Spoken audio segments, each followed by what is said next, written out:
தொழுகைக்கு முன்னால் ஒது செய்கிறோம். அது ஒண்ணு சாதாரணப்பட்ட ஒரு இபாதத் என்று நீங்கள் நினைத்து விடக்கூடாது. கைகால்களை கழுகிறோம், அவசர அவசரமாக பள்ளிக்குள் செல்கிறோம் என்றால் இனி இந்த உரைக்கு பிறகு கொஞ்சம் நிதானம் தேவை ஒது செய்யும் போது. காரணம், ஒது என்பது ஒரு மிகப்பெரிய ஒரு நன்மையை பெற்று தருகிற ஒரு காரியம். ரசூலுல்லாஹி ஸல்லல்லாஹு அலைஹி வஸல்லம் அவர்கள் சொன்னார்கள், வீட்டிலே இருந்து ஒது செய்து பள்ளியை நோக்கி அடியெடுத்து வருகிற மனிதனுக்குரிய நன்மை வேறு.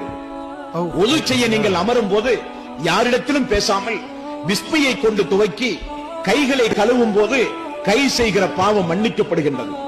முகம் கழுகிற போது கண்கள் செய்கிற பாவம் மன்னிக்கப்படுகின்றது.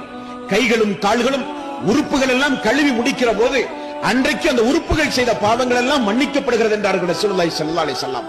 வுது செய்து முடித்தவுடன் அஷ்ஹது அல்லா இலாஹ இல்லல்லாஹ் வஹ்தஹு லா ஷரீக லஹு வ அஷ்ஹது அன்ன முஹம்மதன் அப்துஹு வ ரசூலுஹு என்று சொன்னால் சொர்க்கத்தினுடைய 8 வாசல்களையும் அல்லாஹ் திறந்து நீ விரும்பிய வாசல் வழியாக செல் என்று அல்லாஹ் சொல்லுவானா.